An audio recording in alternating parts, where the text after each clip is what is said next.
গলায় মানুষের কাটা মুন্ডুর মালা, হাতে রক্তমাখা খড়গ, আর পা রাখা স্বয়ং মহাদেবের বুকের ওপর। হুম, সাধারণ চোখে দেখলে যে কেউ শিউরে উঠবে, তাই না? একদমই। মানে ভয় পেয়ে কয়েক কদম পিছিয়েও যাবে হয়তো। ঠিক। অথচ অদ্ভুত ব্যাপার হলো, ঠিক এই ভয়াল রূপটিকেই কোটি কোটি মানুষ পরম মমতায় মা বলে ডাকেন। কেন? এই চরম বৈপরীত্যের কারণ কি? হুম, এটাই তো সবচেয়ে বড় রহস্য। রাইট। আর আজকের এই ডিপ ডাইভে আমাদের লক্ষ্য হল হিন্দু আধ্যাত্মিকতার এই অত্যন্ত শক্তিশালী এবং রহস্যময় রূপ, মানে দক্ষিণাকালীকে একটু গভীরভাবে বোঝা। যারা এই আধ্যাত্মিক দর্শনে নতুন, তাদের জন্য আজকের এই তথ্য অনুসন্ধান একটা গাইড হিসেবে কাজ করবে বলে আমার বিশ্বাস। একদম ঠিক। আমাদের হাতে থাকা একাধিক প্রবন্ধ আর গবেষণাপত্র ঘেঁটে আমরা আজ দেখার চেষ্টা করব কিভাবে এক আপাত ভয়ঙ্করী বেবি আসলে এক পরম করুণাময় মা। মানে সোর্স ম্যাটেরিয়ালগুলো ঘাটতে গিয়ে প্রথম থেকেই একটা খটকা লাগছিল আমার। ভয় আর ভক্তি, এই দুটো জিনিস একসাথে কিভাবে থাকতে পারে? হুম, খটকা লাগাটা কিন্তু খুব স্বাভাবিক। কারণ আসলে মানুষের মন সাধারণত সবকিছুকে একটা খুব সহজ সমীকরণে ফেলতে চায়। হুম, তা তো বটেই। যা কিছু সুন্দর বা স্নিগ্ধ তাকে মানুষ খুব সহজে আপন করে নেয়, আর যা রুক্ষ বা ধ্বংসাত্মক তাকে দূরে ঠেলে দেয়। কিন্তু গালির দর্শন এই সহজ সমীকরণটাকে প্রথমেই একেবারে ভেঙে চুরমার করে দেয়। আচ্ছা, মানে এই রূপটি কেবল ধ্বংসের নয়। একদমই না। সোর্সগুলো গভীরভাবে পড়লে বেশ পরিষ্কার বোঝা যায় যে এটি আসলে মানুষের ভেতরের সবচেয়ে বড় শত্রু, অর্থাৎ অজ্ঞতা, অহংকার আর ভয়ের বিনাশের প্রতীক। মানে নিজের ভেতরের ভয়গুলোকে ধ্বংস করা। রাইট। যে বিষয়গুলোকে মানুষ সবচেয়ে বেশি ভয় পায়, দেবী তার চেয়েও বেশি ভয়ঙ্কর রূপ ধারণ করেন। এর পেছনে একটা খুব গভীর মনস্তাত্ত্বিক কারণ আছে। সবচেয়ে বড় ভয়ের মুখোমুখি করিয়ে দিয়ে সব ভয়কে চিরতরে দূর করে দেওয়া। ওয়াও! এই ব্যাপারটা একটু খুলে বলা দরকার। সব ভয়ের মুখোমুখি করা কথাটা শুনতে খুব ভালো লাগলেও বাস্তবে যখন কেউ এই মূর্তির সামনে দাঁড়ায়, প্রথমে তো গায়ের ওই নিকষ কালো রংটাই চোখে পড়ে। হ্যাঁ, তা তো পরেই। তো কেন এই গাঢ় কালো? আধ্যাত্মিকতার জগতে তো সাধারণত আলোর কথা বলা হয়, সাদা বা উজ্জ্বল রঙের কথা বলা হয়, তাই না? সেখানে কালো কেন? এর পিছনে একটা খুব সুন্দর মহাজাগতিক বা কসমিক যুক্তি আছে। বিজ্ঞানের ভাষায় কালো রং কিন্তু কোনো রং নয়। আচ্ছা। হ্যাঁ, বরং এটি সব রঙকে নিজের ভেতরে শুষে নেয়। আধ্যাত্মিক দর্শনে দেবীর এই কালো রূপ হল অনন্ত মহাবিশ্ব, সময়হীনতা আর সৃষ্টির গর্ভের প্রতীক। একটু ভাবলেই বোঝা যাবে মহাকাশের অনন্ত শূন্যতা কিন্তু কালো। রাইট, মহাকাশ তো কালোই। ঠিক, সবকিছু সৃষ্টি এই অনন্ত শূন্যতা থেকে, আর শেষমেশ সবকিছু এই কালো রঙের মধ্যেই বিলীন হয়ে যায়। তিনি সময় এবং স্থানের অনেক ঊর্ধ্বে, তাই এই কালো রং কোনো অশুভ ইঙ্গিত নয়।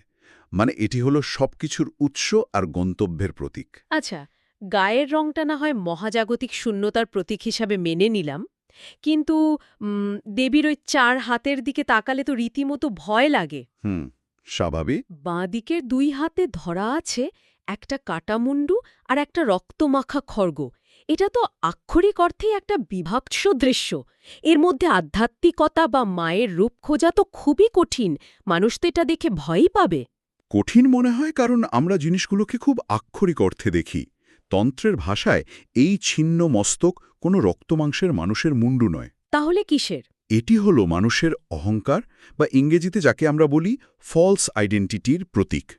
মানুষ সারা জীবন নিজের পদবি, ক্ষমতা, রূপ বা সম্পদ নিয়ে যে অহংকার করে, সেটা আসলে এক ধরনের মায়া বা বিভ্রম। বুঝতে পারছি। আর ওই যে রক্তমাখা খড়গ, সেটা হলো জ্ঞান ও প্রজ্ঞার আলো। এই প্রজ্ঞার আলো দিয়েই দেবী মানুষের ভেতরের সমস্ত অজ্ঞতাকে কেটে ফেলেন। আরে, অর্থাৎ এখানে খড়গটা কোনো হত্যার হাতিয়ার নয়। আমার মাথায় একটা দারুণ তুলনা আসছে। কি রকম? এই খড়গ বা তলোয়ার যেন একজন সার্জনের স্ক্যালপেল বা কাঁচি। সার্জন যখন রোগীর শরীরে কাঁচি চালান, তখন তো তার উদ্দেশ্য রোগীকে মেরে ফেলা নয়, তাই না? একদম ঠিক, দারুণ বলেছেন। তার উদ্দেশ্য হল রোগীর শরীর থেকে রোগটাকে, অর্থাৎ এই ক্ষেত্রে মানুষের অহংকার বা অজ্ঞতাকে কেটে বের করে আনা, যাতে রোগী বাঁচতে পারে। ঠিক তাই। দেবী আসলে ভেতরে সেই রোগটাকে ধ্বংস করছেন। আর এই খড়গের পাশেই কিন্তু দেবীর ডান দিকের 2 হাতও দেখতে হবে আমাদের। হ্যাঁ, ডান দিকের হাতগুলোতে কি আছে? সেখানে রয়েছে অভয় মুদ্রা আর বরদা মুদ্রা। অভয় মুদ্রা বার্তা দেয় ভয় পেও না, আর বরদা মুদ্রা হল আশীর্বাদ ও করুণার প্রতীক। ও আচ্ছা। একদিকে তিনি মানুষের ভেতরের অন্ধকারকে নির্মমভাবে কেটে ফেলছেন, আবার অন্যদিকে পরম করুণায় তাকে আশ্রয়ও দিচ্ছেন। এই চরম বৈপরীত্যই হল তার মূল রূপ। একদিকে সার্জন, অন্যদিকে পরম আশ্রয়। তুলনাটা অদ্ভুত হলেও বেশ লজিক্যাল। কিন্তু আরেকটা জিনিস আমাকে খুব ভাবাচ্ছে। বলুন। গলায় যে ওই 50 বা 51টি মুন্ডমালা থাকে আর কোমরে যে কাটা হাতের তৈরি স্কার্ট বা কোমরবন্ধনী থাকে, সেগুলোর ব্যাখ্যা কি? এগুলো কি অহংকারের প্রতীক? না না, এগুলো আরও গভীর দার্শনিক তত্ত্ব বহন করে। গলায় থাকা মুন্ডমালাগুলো আসলে সংস্কৃত বর্ণমালার 50টি অক্ষরের প্রতীক। আচ্ছা, মানে ভাষার অক্ষর। হ্যাঁ, প্রাচীন দর্শনে মনে করা হয় মহাজাগতিক শব্দ বা সাউন্ড ভাইব্রেশন থেকেই এই বিশ্বব্রহ্মাণ্ডের সৃষ্টি। দেবী সেই সৃষ্টির উৎসগুলোকে, অর্থাৎ শব্দের আদিরূপকে গয়না হিসেবে ধারণ করেন। ওয়াও, এটা তো জানতাম না। আর ওই কাটা হাতগুলো? ওই যে কাটা হাতের তৈরি স্কার্ট, হাত হল মানুষের কাজের বা কর্মের প্রতীক। মানুষ সারা জীবন নিজের কাজ আর তার ফলাফলের একটা অন্তহীন চক্রে আটকে থাকে। কর্মফল, রাইট। একদম। দেবী সেই কাটা হাত ধারণ করে বোঝান যে তিনি মানুষকে কর্ম বা কর্মফলের সেই অন্তহীন বন্ধন থেকে মুক্তি দেন। অসাধারণ। তবে আমি একটা বিষয় কিছুতেই মেলাতে পারছি না। কোনটা? তন্ত্র বলছে তিনি মায়ার আবরণ ধ্বংস করেন, অথচ ছোটবেলা থেকে সাধারণ গল্পে তো শুনে এসেছি যে ভুল করে স্বামী শিবের বুকে পা দিয়ে ফেলার লজ্জায় তিনি জিভ কেটেছেন। এই দুটোর মধ্যে আসল সত্যিটা কি? দেবীর এই প্রসারিত লাল জিভের আসল অর্থ কি? লোকমুখে ওই গল্পটি খুব জনপ্রিয়। সাধারণ মানুষের কাছে দেবীকে একটু মানবিক রূপ দেওয়ার জন্য হয়তো একসময় এটি তৈরি হয়েছিল, কিন্তু তান্ত্রিক ব্যাখ্যায় এর অর্থ একেবারেই আলাদা। কি রকম? এই লাল প্রসারিত জীব কোনো লজ্জার প্রতীক নয়। এটি হল মহাজাগতিক ক্ষুধা, বা ইংরেজিতে বলতে গেলে কসমিক হাঙ্গার।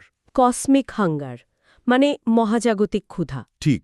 মানুষ নিজের ভেতরের যে বাসনা, লোভ আর অহংকারকে কিছুতেই ছাড়তে চায় না। দেবী তার এই মহাজাগতিক ক্ষুধা দিয়ে সেই সব নেতিবাচক দিকগুলোকে গ্রাস করে নেন। আচ্ছা, যদি জীব প্রসারিত করার কারণ মহাজাগতিক ক্ষুধা হয়, তাহলে স্বাভাবিকভাবেই একটা বড় প্রশ্ন সামনে এসে পড়ে। তিনি কার ওপর দাঁড়িয়ে আছেন এবং কেন? শিবের বুকের ওপর পা রাখাটা কি শুধু একটা ঘটনা, নাকি এর পেছনেও কোনো দর্শন আছে?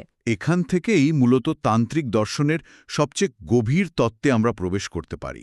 শিব হলেন বিশুদ্ধ চেতনা বা পিওর কনশাসনেস। তিনি একেবারে স্থির, নিষ্ক্রিয়। স্থির চেতনা। হ্যাঁ, মহাবিশ্বের যে অপরিবর্তনীয় সত্তা শিব, তারই প্রতীক। অন্যদিকে কালী হলেন শক্তি বা ডাইনামিক এনার্জি। এই বিশ্বব্রহ্মাণ্ডে যা কিছু ঘটছে, যা কিছু গতিশীল, তার সবটাই হল এই শক্তি। বিষয়টা একটু জটিল লাগছে। স্থির চেতনা আর গতিশীল শক্তির এই সম্পর্কটাকে কি আরেকটু সহজ করে বোঝানো যায়, মানে দৈনন্দিন কোনো উদাহরণ দিয়ে? আচ্ছা, একটা আধুনিক উদাহরণ দেওয়া যাক। শিবকে যদি একটা কম্পিউটারের হার্ডওয়্যার হিসাবে ভাবা হয়, তবে সেই হার্ডওয়্যার তো নিজে থেকে কোনো কাজ করতে পারে না, তাই না? না, ইলেকট্রিসিটি তো লাগবেই। ঠিক। যতক্ষণ না তাতে বিদ্যুৎ বা ইলেকট্রিসিটি সংযোগ করা হচ্ছে, সে নিষ্ক্রিয়। এই বিদ্যুৎই হল শক্তি বা কালী। তন্ত্রের মূল দর্শনই হল শক্তি ছাড়া শিব নিষ্ক্রিয়, শিব যেন শবের মতো। আচ্ছা, শিব এবং শব। হ্যাঁ, আবার শিব ছাড়া শক্তিও দিশাহীন। শিবের বুকে কালীর ডান পা রাখার তাৎপর্য হল স্থির চেতনা এবং গতিশীল শক্তির এই মহামিলন। মহাবিশ্ব এই দুয়ের ভারসাম্যের ওপর দাঁড়িয়ে আছে। বুঝতে পারলাম। কিন্তু একটু থামাবো এখানে। তন্ত্রের কথা বারবার উঠে আসছে আমাদের আলোচনায়। অনেকেই তো তন্ত্রকে খুব ভুল বোঝেন বা রীতিমতো ভয় পান। হ্যাঁ, তা তো বটেই। তন্ত্র শুনলেই মানুষের মাথায় ব্ল্যাক ম্যাজিক, অন্ধকার ঘরের রহস্য বা অদ্ভুত সব আচার অনুষ্ঠানের কথা ঘোরে। সাধারণ মানুষের কাছে তন্ত্র মানেই তো একটা ভয়ের ব্যাপার। এই ভয়ের আসল কারণ হল অজ্ঞানতা এবং অপব্যবহার। সত্যিকারের তন্ত্রের উদ্দেশ্য কখনোই কারোর ক্ষতি করা বা কোনো জাদুকরী ক্ষমতা লাভ করা নয়। তাহলে আসল উদ্দেশ্য কি? তন্ত্রের আসল লক্ষ্য হল আধ্যাত্মিক জাগরণ এবং মানুষের মনের চরম অজ্ঞানতা থেকে মুক্তি পাওয়া। কালী এই দর্শনের কেন্দ্রে রয়েছেন, কারণ তিনি দ্বৈত সত্তা বা ডুয়ালিটিকে ভেঙে দেন। ডুয়ালিটি বলতে? মানুষের মন সবসময় সবকিছুকে দুটো ভাগে ভাগ করে দেখতে অভ্যস্ত, ভালো আর মন্দ, আলো আর অন্ধকার, জীবন আর মৃত্যু। কিন্তু তন্ত্র বলছে পরম সত্য এই বিভাজনের ঊর্ধ্বে। দেবী সেই পরম সত্যকে প্রকাশ করেন, যেখানে জীবন আর মৃত্যু মিলেমিশে একাকার হয়ে যায়। ওয়াও! এই দ্বৈত সত্তা ভেঙে দেওয়ার বিষয়টা আমাকে আধুনিক মানব মনস্তত্ত্বের একটা দারুণ দিকের কথা মনে করিয়ে দিচ্ছে। তাই নাকি? হ্যাঁ, প্রাচীন দর্শনের এই কথাগুলো কিন্তু আজকের আধুনিক সাইকোলজির সাথে অদ্ভুতভাবে মিলে যায়, বিশেষ করে মানসিক স্বাস্থ্যের ক্ষেত্রে। একেবারে ঠিক ধরেছেন। আধুনিক মনস্তত্ত্ববিদ কার্ল জুংয়ের একটা খুব বিখ্যাত তত্ত্ব আছে, শ্যাডো বা ছায়ার ধারণা। হ্যাঁ, শ্যাডো ওয়ার্কের কথা শুনেছি আমি। রাইট। মানুষের মনের ভেতরে রাগ, হিংসা, ভয় বা কামনার মতো কিছু অন্ধকার দিক থাকে, যেগুলো মানুষ সবসময় লুকিয়ে রাখতে চায়। সমাজ বা নিজের কাছে ভালো সাজানোর জন্য মানুষ তার এই শ্যাডো অংশগুলোকে অস্বীকার করে। আমরা তো সবাই কম বেশি তাই করি। কিন্তু জুং বলেছেন, এই অন্ধকার দিকগুলোকে অস্বীকার করলে মানুষের মানসিক সমস্যা আরও বাড়ে। দেবীর এই শ্মশানবাসিনীর রূপ আর তার ভয়ঙ্কর দিকগুলো আসলে মানব মনের এই শ্যাডো বা অন্ধকার দিকের প্রতিনিধিত্ব করে। তার মানে এটা ঠিক যেন নিজের সবচেয়ে অন্ধকার লুকিয়ে রাখা ভয়গুলোর সাথে আয়নার সামনে মুখোমুখি দাঁড়ানো। মানুষ সাধারণত নিজের রাগ বা ভয়গুলো থেকে পালিয়ে বাঁচতে চায়, কিন্তু এখানে তো পালানোর কোনো উপায় নেই। পালানোর উপায় নেই, এবং সত্যি বলতে পালানো উচিতও নয়। কালী তার রূপের মাধ্যমে আধ্যাত্মিক সাধকদের তাদের নিজেদের মানসিক অন্ধকার ও ভয় থেকে পালিয়ে যেতে দেন না। আচ্ছা। তিনি বাধ্য করেন সেই অন্ধকারের সরাসরি মুখোমুখি হতে। মানুষ যতক্ষণ না নিজের ভেতরের অন্ধকারকে চিনতে পারছে এবং তাকে মেনে নিচ্ছে, ততক্ষণ সে মানসিকভাবে সম্পূর্ণ হতে পারে না। মেনে নেওয়াটা খুব জরুরি। একদম। এই অন্ধকারকে মেনে নেওয়ার মাধ্যমেই মানুষের সম্পূর্ণতা বা হোলনেস আসে। এটি হলো চরম সত্যের মুখোমুখি হওয়া। আর এই মুখোমুখি হওয়াটাই হলো মানসিক শান্তির প্রথম ধাপ। সত্যি বলতে, এত গভীর মনস্তাত্ত্বিক চিকিৎসা বা এত ভয়ঙ্কর রূপের কথা শোনার পর একটা খটকা থেকেই যায়। কি খটকা? এত জটিলতা এবং ভয়ের উপাদান থাকা সত্ত্বেও কিভাবে এই দেবী মানুষের ঘরের আপনজন হয়ে উঠলেন? মানে সাধারণ মানুষ কিভাবে এমন একটা রূপকে ভালোবেসে নিজের ঘরে পুজো করতে শুরু করলেন? এর উত্তর লুকিয়ে আছে দেবীর নাম আর তার দাঁড়ানোর ভঙ্গির মধ্যে। আজকের আলোচনার মূল বিষয় হল দক্ষিণা কালী। দক্ষিণা শব্দের একটা অর্থ হল ডান দিক বা যা শুভ। আচ্ছা। যারা গভীরভাবে পর্যবেক্ষণ করেন তারা লক্ষ্য করবেন দক্ষিণা কালীর ডান পা শিবের বুকে এগিয়ে থাকে। এই ডান পায়ে এগিয়ে থাকা রূপটি হল তার শান্ত, করুণাময় এবং গৃহস্থের জন্য অত্যন্ত উপযুক্ত রূপের প্রতীক। তিনি তখন শুধুই ধ্বংসকারিণী নন, তিনি হলেন রক্ষাকর্ত্রী। মানে মূর্তির পায়ের অবস্থানের উপর ভিত্তি করে তার রূপের অর্থ বদলে যাচ্ছে। এটা তো দারুণ। হ্যাঁ, তবে এই দেবীকে ঘরের মা হিসাবে প্রতিষ্ঠা করার পেছনে ইতিহাসে যার সবচেয়ে বড় অবদান রয়েছে, তিনি হলেন শ্রী রামকৃষ্ণ পরমহংসদেব। ওনার নাম তো আসবেই এই প্রসঙ্গে। একদম। ১৯বিংশ শতাব্দীতে দক্ষিণেশ্বর মন্দিরে তিনি যেভাবে কালীর সাধনা করেছিলেন, তা মানুষের দৃষ্টিভঙ্গি পুরোপুরি বদলে দিয়েছিল। তিনি কালীকে কোনো ভয়ঙ্করী দেবী বা জটিল তান্ত্রিক শক্তি হিসেবে দেখেননি। তাহলে কিভাবে দেখেছিলেন? তার কাছে কালী ছিলেন এক জীবন্ত, অত্যন্ত স্নেহময়ী মা, যিনি সন্তানের সব অপরাধ ক্ষমা করেন, আবার দরকারের শাসনও করেন। তার শিক্ষাতেই কালীর রূপটি সাধারণ মানুষের কাছে এক দয়ালু বিশ্বজননী হিসেবে পরিচিত হয়। এটা একটা বিশাল প্যারাডাইম শিফট। আচ্ছা, যারা এই আলোচনা শুনছেন এবং হয়তো আধ্যাত্মিকতায় একেবারে নতুন, তাদের মনে প্রশ্ন আসতেই পারে যে বাড়িতে কি প্রতিদিন এই দেবীর আরাধনা করা সম্ভব? এর জন্য কি কোনো কঠিন নিয়মের প্রয়োজন আছে? একদমই না। দেবীর আরাধনা করার জন্য সাধারণ গৃহস্থের কোনো জটিল আচারের প্রয়োজন নেই। তাই? হ্যাঁ, যারা নতুন তারা প্রতিদিন সকালে বা সন্ধ্যায় অত্যন্ত সহজভাবে দেবীকে স্মরণ করতে পারেন। সোর্স মেটেরিয়ালে খুব স্পষ্ট করে বলা আছে যে ভক্তিটাই এখানে আসল। একটা প্রদীপ জ্বালিয়ে একটু ধূপ আর ফুল দিয়ে দেবীর আরাধনা করা যায়। আচ্ছা, মানে খুব সাধারণভাবেই করা যায়। কোনো মন্ত্র কি আছে এর জন্য? হ্যাঁ, আত্মশুদ্ধির জন্য ওং ক্রিং কাল্লিকায় নমঃ এই মন্ত্র জপ করার কথা বলা হয়েছে। ওং ক্রিং কাল্লিকায়ে নামা। আচ্ছা। ঠিক, এখানে ক্রিং হল দেবীর বীজ মন্ত্র। এই শব্দের কম্পন বা ভাইব্রেশন মানুষের মনকে শান্ত করে এবং ভেতরের নেতিবাচক শক্তিকে দূর করতে সাহায্য করে। এক হাতে শাসন, অন্য হাতে স্নেহ। পুরো বিষয়টা শুনলে মনে হয় দেবী হলেন একজন কঠোর কিন্তু চরম রক্ষাকারী অভিভাবকের মতো। মানে যিনি হয়তো দেখতে খুব কড়া, কিন্তু সন্তানের সুরক্ষার জন্য তিনি যে কোনো বিপদকে ধ্বংস করে দিতে পারেন। ঠিক, এই কারণেই প্রতিদিনের এই সহজ ভক্তি বা সাধনা একজন মানুষকে ধীরে ধীরে একটা চরম লক্ষ্যের দিকে নিয়ে যায়। আর সেই চূড়ান্ত লক্ষ্যটা হল সম্পূর্ণ ভয়হীনতা। ভয়হীনতা, এই প্রসঙ্গটা একটু পরিষ্কার করা যাক। এই ভক্তি বা সাধনা কিভাবে শেষ পর্যন্ত মানুষকে চরম মুক্তির দিকে নিয়ে যায়? এর পেছনের মেকানিজমটা আসলে কি? এই মেকানিজমটা বোঝার জন্য সোর্স মেটেরিয়ালে থাকা রক্তবীজ বোধের গল্পটা খুব প্রাসঙ্গিক। হ্যাঁ, রক্তবীজের গল্পটা তো আমরা অনেকেই জানি। গল্পে বলা হয় রক্তবীজ এমন এক অসুর যার শরীরের এক ফোঁটা রক্ত মাটিতে পড়লেই তা থেকে আরেকজন নতুন অসুরের জন্ম হতো। দেবী কালী তখন তার খড়গ দিয়ে রক্তবীজকে আঘাত করেন এবং এক ফোঁটা রক্ত মাটিতে পড়ার আগেই তা পান করে নেন, যাতে আর নতুন কোন অসুরের জন্ম না হয়। হুম, এখানে তো অসুরের রক্তের কথা বলা হচ্ছে, কিন্তু এর ভেতরের মানেটা কি মানুষের অন্তহীন বাসনা বা আকাঙ্ক্ষার সাথে যুক্ত? হ্যাঁ, বলুন তো কিভাবে? কারণ মানুষের তো একটা ইচ্ছে পূরণ হতে না হতেই আরও 10টা নতুন ইচ্ছে জন্ম নেয়, ঠিক ওই অসুরের রক্তের মতো।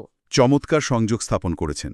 ঠিক তাই, মানুষের বাসনাগুলো ক্রমাগত বাড়তে থাকে এবং মানুষকে এই জগতের মায়ার সাথে একেবারে আষ্টপিষ্ট বেঁধে ফেলে। বাসনার কোনো শেষ নেই। এই চক্র ভাঙার জন্যই দেবী কালীর রণমূর্তিতে আসেন। প্রতীকী অর্থে তিনি মানুষের বাসনার অন্তহীন চক্রকে থামিয়ে দেন। আর এর সাথে যুক্ত হয় তার শ্মশানবাসিনী রূপ। শ্মশানের ভূমিকাটা কি এখানে? শ্মশান হল অনিত্যতার প্রতীক। অর্থাৎ একদিন এই পৃথিবীতে সবকিছু শেষ হয়ে যাবে, এই চরম সত্যকে মনে করিয়ে দেয় শ্মশান। সেখানে ধ্যান করার মাধ্যমে বা সেই সত্যকে মেনে নেওয়ার মাধ্যমে সাধকরা পৃথিবীর মোহ থেকে মুক্ত হন। আর সবচেয়ে বড় ভয় তো মৃত্যু ভয়। মানুষ সারা জীবন মৃত্যুর ভয়েই তো সবথেকে বেশি কাঁপে।